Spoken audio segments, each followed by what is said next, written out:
There's actually a scientific thing where if you talk about things you're going to achieve or do, you do get that chemical reward in your brain as if you've done it. So you have less motivation to actually do it. Of course, the practice is in the difficult moments. It's kind of like, and that's why those life quakes are so important, because they are painful and they do kind of make you stop. Sun is coming up, are you ready to go? We can take it right, we can take it slow. Well, welcome back to the show. Monica, thank you so much for joining me. Thank you for having me. Amazing. So on the road to self-love, my personal feelings about self-love are that it's really getting devoted to your individuality, what makes you you. And instead of me just like creating this entire understanding of who you are for my audience, I'd love instead for you to just share with us, who are you, what makes you special, and how do you want to be known in this world? Gosh, big questions. Well, I'm not a fan of labels or titles, so I'm just Monica. And I think we're all special, but I think what perhaps makes me one of the few that actually live this is that I've made it my life's mission to be able to embrace my uniqueness and appreciate who I am and love myself, flaws and all, while still understanding that I'm a work in progress and really inspired by change, which I think is the real balance, right? To be able to identify things that you don't love about yourself while still holding that space of loving yourself. Something that you said that really kind of sparked some interest for me, primarily around like constant change. We talk about this a lot here on the show about evolution and allowing yourself to evolve and allowing yourself to change. So how did you get to a point where you felt comfortable within change? Because change can be very scary. Well, I actually have crossed over to the complete other side. I call myself a change junkie. I am a type A person. I came into this world very differently. And to some extent, I still really do love a schedule. I find comfort in that. I like being organized. I like cleanliness. However, I have found a way to be equal parts flexible. And I think that's the key. I think that first is to have the consciousness and awareness that everything that happens to you, especially the things that are messy or unplanned or challenging, are really there for an opportunity for growth, for you to become the potential of who you ultimately are destined to be. This kind of like reminds me of the whole conversation around just 2020 and plans changing so much. Like how did this, where the change junkie moment was born, or was it prior to this? Like how did you apply those skills to 2020? I started this quite a while ago. Through the discomfort of change, I finally understood that instead of fighting it or running away from it or fearing the unknown, that I wanted to understand that that was absolutely a truth that we need to live by, that unknown is something that will always be there. And that's okay, right? Because it's not what happens to you in life that's the issue. It's how you experience it or how you perceive it, right? What would you say to the person that is really scared of change? Like, how did you navigate that? Well, everybody usually is, right? Because change early in life is something that we didn't welcome, right? Usually it's something we didn't expect. These changes that are like, oh my God, I didn't see this coming and I don't like the way it feels. It's uncomfortable. So we tend to go through life trying to collect things, and there's not a lot of schooling on this, by the way, right? Yes, because life is happening for us anyway. Right. So I'm just like really navigating through my own feelings with change and my own feelings with resistance, because I know, and primarily specifically with my audience, like this journey to self-love, this journey to self-acceptance, to saying, life is happening for me, not to me, removing myself from the blame game. Like these are all pieces of the journey that are really, really hard. Like, but what do we do with that resistance? But I really think it comes to state of mind. I think there's certain people who, you have to look at your belief systems. There's certain people who believe that in order to achieve something great, you have to go through pain before, or it has to be extremely difficult.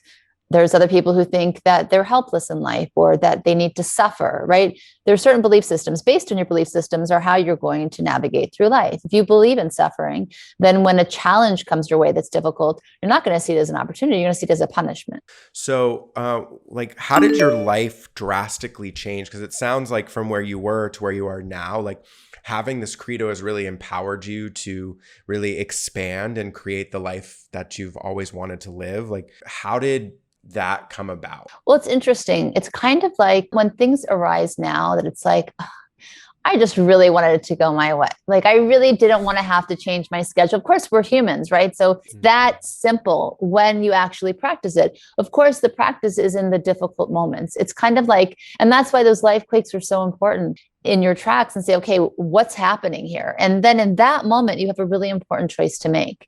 When you do that, and then you flex your muscle in small ways every day, then when the big things come up again, you're like, okay, this is familiar to me now. And it's not painful anymore. It's actually like, okay, I'm excited for this challenge because I know that on the other side of it, I'm going to feel happier, stronger, more fulfilled. So good. Such a juicy conversation. I'm so into this. And this like really plays into a lot of like the journey of self-love, like choosing yourself instead of choosing other people. You know, I have a lot of people who struggle with people pleasing. Is there anything that like you can speak to about ditching people pleasing, or have you struggled with people pleasing? Like, let's talk about it. Yeah, I struggled with that a lot again early in my life when, especially when I was anorexic. I was all about people pleasing. Like, who does that person want me to be? What does that person expect from me? I'm a middle child. We're three sisters, a Middle Eastern family. It's like, Monica, fix it, fix it, fix it, fix it. So I wore that well, right? That's why I hate labels now and I refuse to abide by them or put them on others. But so yeah, and it was exhausting to the point where like I just didn't have desire anymore because I was so unfulfilled. I was so used to quieting my voice and putting everybody else's louder that eventually I couldn't even hear my own. Yes. What I'm hearing and what I can really navigate through all of your journey is that like just noticing what's popping up in your life, examining it, asking yourself the hard questions. Is this something that you do like just in your head, or do you use a journal? Do you write it down? Is it different? So I used to journal a lot. Now, again, I've been doing it so long, I don't really, it's kind of like, wait, what, like just, I'm there for me. Right. But journaling is really, really helpful at the beginning, especially when I was starting to find my voice. I wrote, and I sometimes look at the journals now. I got them from my mom's house not too long ago. And I'm like, oh my God. Some of it sounds like me. It's funny. I at the time, I didn't really think that I had this kind of way of deep thinking and really kind of unpacking things. But so I recognized me in it, but there was also a lot of shame, a lot of insecurity, a lot of need for approval. And it's great to be able to see that, because even the person I am today, I hope tomorrow I don't recognize her. You know, I want to be changing each and every day. I like that. I like that thought followed by immediate action. That's for me sounds like the only way to like do some rapid change. Because I find that a lot of people, and I might be generalizing and I might just be projecting my own experience, like I personally love to fantasize about change. Oh, it's going to be so amazing when this happens. But then actually like doing the things like creating the email funnel or going to the gym or whatever it is, like it's so daunting. Why do you think that is, that humans, maybe it's just me, why do you think that I love to just fantasize about change instead of about taking action? Well, because it's easier. And I think that part of you, the brain, actually thinks that you fulfilled it. There's actually a scientific thing where if you talk about things you're going to achieve or do, you almost get that, you do get that chemical reward in your brain as if you've done it. So you have less motivation to actually do it. Yes. And if you're listening to this, you can take my vulnerability as your permission to go do the thing too. But I really, really like that, what you said about, you know, when we talk about things and we share them with others, there is this catalyst in our brain that we did the thing, which is really, really interesting. Now I'm like playing back conversations I've had with people, or I have with my partner, or my clients coming to me and saying, I really struggle with this. And I'm like, oh, look at you solving the world's problems. So on the road, I always like to play a road trip game. Normally I record this in my car. Good. Where are we going? Where are we going? We're on the road to self-love, which isn't finite. So we're just like driving. But I have these question cards and I just randomly pulled one and we're both going to answer it. And the question is, today I'm struggling with fill in the blank. Balance. Ooh, that's I good. am. Yes. Which is annoying because this is something I've struggled with for a while, and I'm better with it, before and still, but better with it. Like sleep would be the first thing I chisel down if I didn't have enough time in the day. And I know how unhealthy that is. So I don't do that anymore unless, I would say I do it probably for 4 days every 6 weeks, which is better. It used to be like all the time. And I find that and this is why it's challenging for me, because I've devoted my life to helping people.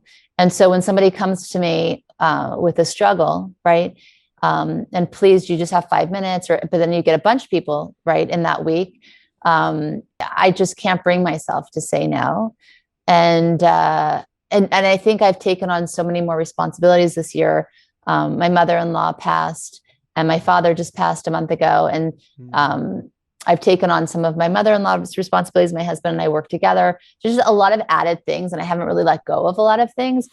Yeah. And you're over here practicing what you preach, which is the most important thing. So giving yourself grace through the challenges and the messiness and learning from it. So I'm celebrating you big time.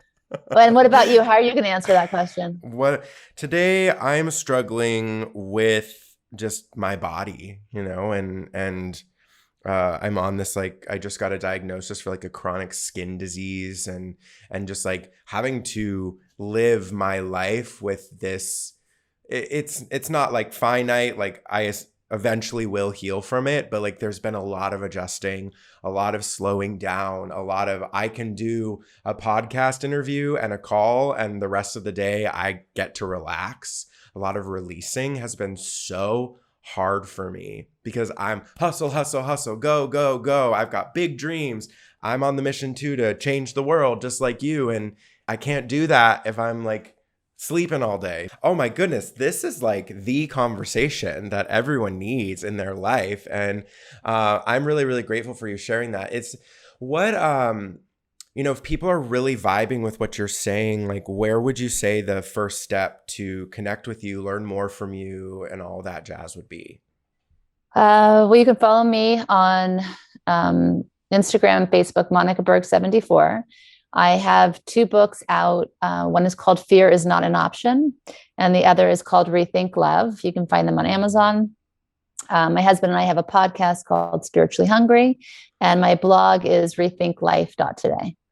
Amazing. Awesome. So I just have a couple of more questions for you. And this is a question that I ask every single person who comes on the road. What does self-love mean to you?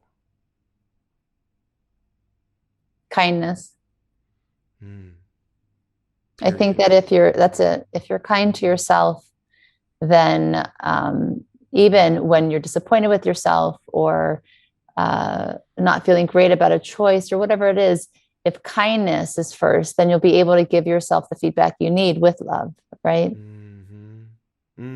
Yeah. Being kind, being gentle. I love that. I always like to share that, I've done over 100 of these interviews and asked that question to over 100 different people. And the answer is always different. Really, I'm sure. That's interesting. Thank you so much for joining us on the road to self-love. If you are listening, please make sure to follow Monica on Instagram. Go check out her podcast and really just like anything that you resonate with, please, please, please consider joining her community. And remember, you are worth it. You deserve it. And you are not alone. We'll see you next time. Thanks for joining us, Monica. Thank you.